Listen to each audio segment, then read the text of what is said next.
Hello guys, आज हम आपको क्लास 11th अप्लाइड मैथमेटिक्स का 23-24 सेशन का सिलेबस बताएंगे। पूरा डिटेल एनालिसिस करेंगे। आपको ये भी बताएंगे क्या क्या पोर्शन आपको पढ़ना है, क्या क्या पोर्शन आपको नहीं पढ़ना है। वैसे मैं आपको एक छोटी सी बात बताऊं, सीक्रेट बात बताऊं। क्लास 11th अप्लाइड मैथ्स के 23-24 सिलेबस बिल्कुल सेम टू सेम है, हूबहू डिट्टो सेम है class 11th applied maths 22-23 syllabus के। लेकिन अब चिंता मत करिए, मुझे मालूम है आप कहेंगे सर हमें क्या मालूम 22-23 में क्या सिलेबस था यार, कमाल कर रहे हो सर। हमें कैसे पता चलेगा भैया, सर कैसे पता चलेगा, कमाल बातें करते हो। टेंशन मत लो भाई, टेंशन मत लो, तभी तो ये लेटेस्ट वीडियो बना रहा हूं। तो इस वीडियो के अंदर कंप्लीट एनालिसिस, कंप्लीट हर एक चीज आपको बता दूंगा। क्या क्या आपको पढ़ना है, क्या क्या आपको नहीं पढ़ना है। क्या आप सब तैयार हैं? Very very good, very very good, बहुत बढ़िया। तो भैया सबसे पहले सिलेबस देखने की बात कर रहे हो, सिलेबस आपके पास होना तो चाहिए। तो अगर आपके पास लेटेस्ट अप्लाइड मैथ्स का सिलेबस नहीं है, करना कुछ नहीं है, बिल्कुल कुछ नहीं करना है आपको। कर्नोमैटिक्स का एप्लीकेशन गूगल प्ले स्टोर से इंस्टॉल करना है। डायरेक्ट एप्लीकेशन का लिंक मैंने आपको डिस्क्रिप्शन में दिया हुआ है। ये इंटरफेस आपको देखने को मिलेगा। इस इंटरफेस में सिलेबस पे आ जाना। सिलेबस में आप ऑटोमेटिक देख पा रहे हैं क्लास 11th अप्लाइड मैथ्स, उस पर आप क्लिक कर देना।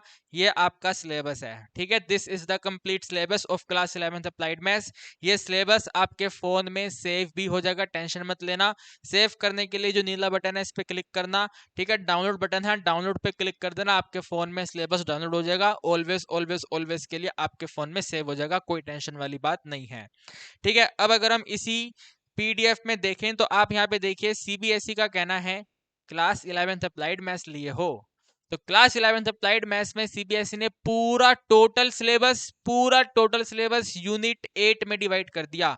8 यूनिट्स आपको पढ़नी है, यूनिट 1 2 3 4 5 6 7 8। साथ में मार्किंग भी करके दे रखी है। Unit number 1 9 marks, 2 unit 15 marks, फिर 9 मार्क्स। यूनिट 4 कैलकुलस डेरिवेटिव वगैरह 10 marks. Unit number 5 probability, very very simple, 8 marks. Unit number 6 descriptive stats 12 marks. Unit number financial maths 7 unit financial maths, very very very important unit, 15 marks. और last में unit number 8 coordinate geometry. Sir हमने class 10th में coordinate geometry पढ़ा था, distance formula, section formula, area of triangle, वही है क्या? वही है, बिल्कुल वही है, लेकिन इसमें थोड़ा उसका एक्सटेंशन भी है। तो आपको ये यूनिट पढ़नी है 5 नंबर। टोटल 80 मार्क्स का एग्जाम आपके स्कूल वाले आपका कंडक्ट करेंगे। बाकी के 20 मार्क्स प्रोजेक्ट फाइल के आपको मिलेंगे। जैसे आपने क्लास 10th में लैब मैनुअल बनाया था ना, साइंस का लैब मैनुअल एक फाइल बनाया होगा, उसी तरीके का एक फाइल आपको क्लास 11th में बनाना होगा अप्लाइड मैथ्स का। तो 20 मार्क्स उस चीज के आपको मिलेंगे। और साथ में क्लास 11th के पूरे साल में जितने भी टेस्ट होंगे उन सभी टेस्ट को कंबाइन करके 10 मार्क्स में कन्वर्ट किया जाएगा। यानी कि जो 20 मार्क्स है 10 और 10 करके होएगा। 10 मार्क्स का लैब मैनुअल फाइल और 10 मार्क्स का आपका टेस्ट के नंबर मिलेंगे, ठीक है। तो 20 मार्क्स आपके स्कूल टीचर देंगे, बाकी 80 मार्क्स का आपका एग्जाम होगा। ये सीबीएसई का कहना है, बाकी आपके स्कूल के ऊपर डिपेंड करेगा कि वो क्या करते हैं, ठीक है।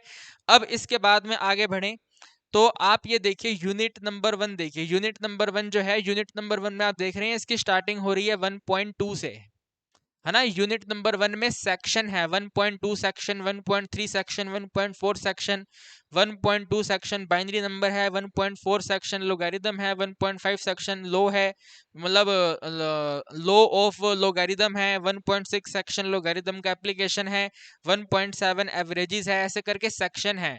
आपने एक बात नोटिस करी, इसके अंदर 1.1 सेक्शन गायब है। यस और नो, 1.1 सेक्शन गायब है, यानी कि 1.1 सेक्शन आपको नहीं पढ़ना। और अगर 1.1 सेक्शन आपकी बुक में दिया है तो उस सेक्शन को वहां से डिलीट करना होगा, उसे आपको स्टडी नहीं करना। तो आज की वीडियो में मैं आपको यही बताऊंगा कि कौन कौन से सेक्शन, कौन कौन से यूनिट में नहीं पढ़ने और उन सेक्शन की हेडिंग क्या है, सो डैट आप अपनी बुक्स में से उन हेडिंग्स को रिमूव कर सको। समझ गए मेरी बात को? मोबाइल स्क्रीन से मैंने आपको सारी बातें समझा दी। जैसे यूनिट नंबर 1 में 1.1 सेक्शन और 1.3 सेक्शन नहीं पढ़ना, ठीक है ना। आप देख रहे हैं ना अपने सामने, देखिए 1.42 पढ़ना है, 1.4 पढ़ना है। तो 1.3 नहीं है, 1.3 नहीं पढ़ना, 1.1 नहीं है, 1.1 नहीं पढ़ना। तो अब मैं आपको व्हाइट बोर्ड पर धीरे धीरे करके बातें एक्सप्लेन करता हूं कि 1.1 में क्या नहीं पढ़ना, 1.3 में क्या नहीं पढ़ना। अगर ये दोनों सेक्शन आपकी बुक में दिए हैं तो उन सेक्शन को आप मत पढ़ना, ठीक है। सेक्शन ध्यान रखना, मैं सेक्शन बोलूंगा 1.1 सेक्शन, 1.2 सेक्शन, 1.7 सेक्शन, ऐसे करके सेक्शन बोलूंगा, तो मेरी बातों को ध्यान से सुनिएगा। मोबाइल स्क्रीन को मैं हटा देता हूं, कहानी आप समझ गए हैं, सिलेबस को आप डाउनलोड कर लेना, ठीक है। आइए फटाफट तेजी में आपको स्टोरी समझाना चालू करते हैं। तो सबसे पहले यूनिट नंबर 1 की बात करेंगे, ठीक है। यूनिट नंबर 1 में वैसे तो आप देख ही चुके हो, है ना। यूनिट नंबर 1 की अगर बात करें तो यूनिट नंबर 1 में आप देख चुके हैं कि आपको 1.1 सेक्शन और 1.3 सेक्शन नहीं पढ़ना। तो 1.1 सेक्शन की जो हेडिंग है वो प्राइम नंबर है। तो अगर आपकी बुक में प्राइम नंबर का हेडिंग दिया हुआ है तो प्राइम नंबर वाले एक्सरसाइज प्राइम नंबर वाले हेडिंग को डिलीट कर दो, नहीं पढ़ना है। 1.3 कॉम्प्लेक्स नंबर है जो कि आसान टॉपिक होता है, लेकिन कोई दिक्कत नहीं है। सीबीएसई कहती है कि क्लास 11th के बच्चों को कॉम्प्लेक्स नंबर नहीं पढ़ना, तो नहीं पढ़ेंगे। यानी कि आपकी बुक में जोन सी एक्सरसाइज कॉम्प्लेक्स नंबर की है वो वाली एक्सरसाइज आप डिलीट कर दो, नहीं पढ़नी है, ठीक है। इसके बाद में अगर यूनिट 2 पे बढ़ा जाए, है ना, अगर इसके बाद में यूनिट 2 पे बढ़ा जाए तो यूनिट 2 में आपको डायरेक्ट सेक्शन 2.10 सेक्शन आपको नहीं पढ़ना है। और 2.10 सेक्शन की बात करूं मैं तो ये है आपका टाइप ऑफ रिलेशन की, ठीक है। टाइप्स ऑफ रिलेशन की, सर कौन से रिलेशन, जीएफ बीएफ वाले रिलेशन, अबे नलायक। Mathematical relation, reflexive relation, symmetric relation, ये वाले रिलेशन आपको नहीं करने हैं, कमाल करते हो यार, बीएफ जीएफ वाले रिलेशन नलायकों।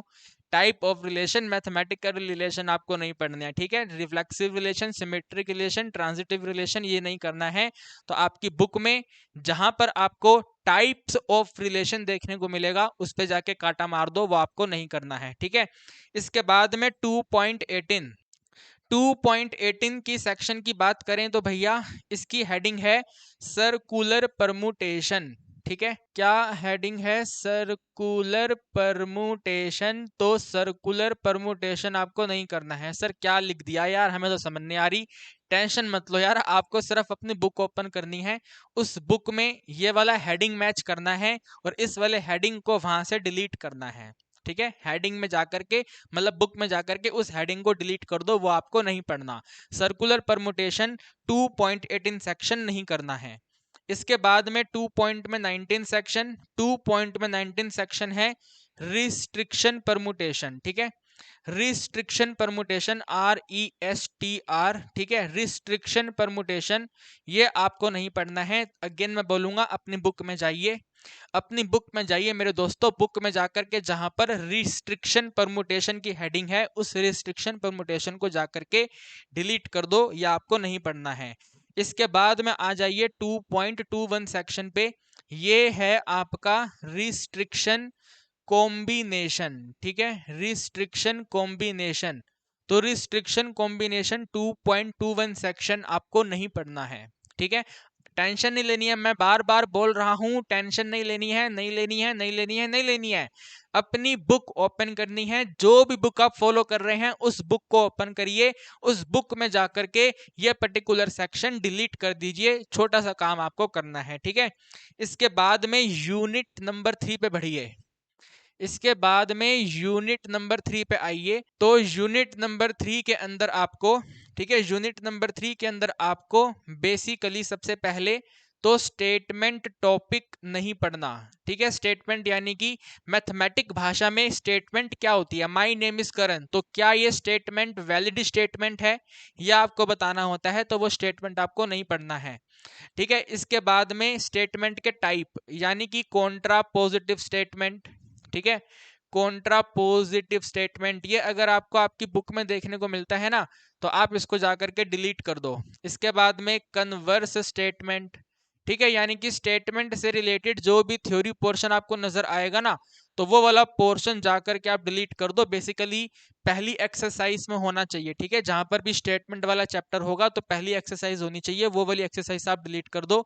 मेन हेडिंग इसकी मैथमेटिकल रीजनिंग है, तो मैथमेटिकल रीजनिंग में मैथमेटिकल वाली रीजनिंग वाली पोर्शन को डिलीट कर दो, ठीक है। जैसे मैंने एग्जांपल दिया माय नेम इज करण, तो माय नेम इज करण क्या वैलिड स्टेटमेंट है, तो ये आपको बताना होता है, तो इसको रीजनिंग कहते हैं, ठीक है। अगर है तो रीजन बताओ, अगर नहीं है तो रीजन बताओ।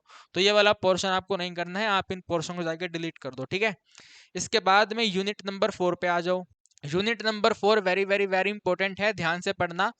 सो यूनिट नंबर 4 में आ जाइए, और यूनिट नंबर 4 में सेक्शन 4.9 पे जाकर के टेंजेंट नॉर्मल डिलीट कर दो, ठीक है। टेंजेंट नॉर्मल डिलीट कर दो। टेंजेंट नॉर्मल आप लोग पढ़ेंगे क्लास 12th में, ठीक है। इसको सीबीएसई ने क्लास 11th से हटा करके क्लास 12th में शिफ्ट कर दिया है। अच्छा करा यार, क्लास 12th में भी तो कुछ पढ़ेंगे ना, सब कुछ यहीं पढ़ लेंगे तो 12th में क्या करेंगे। तो टेंजेंट नॉर्मल 4.9 सेक्शन है, जहां पर आपकी बुक में टेंजेंट नॉर्मल आपको नजर आए वो सेक्शन वहां जाके डिलीट कर दो, आपको नहीं पढ़ना है, ठीक है। आगे बढ़े। इसके बाद में आती है यूनिट नंबर 5, ठीक है। इसके बाद में आती है unit number 5। Unit number 5 probability है, ठीक है। प्रोबेबिलिटी है यूनिट नंबर 5 इज प्रोबेबिलिटी।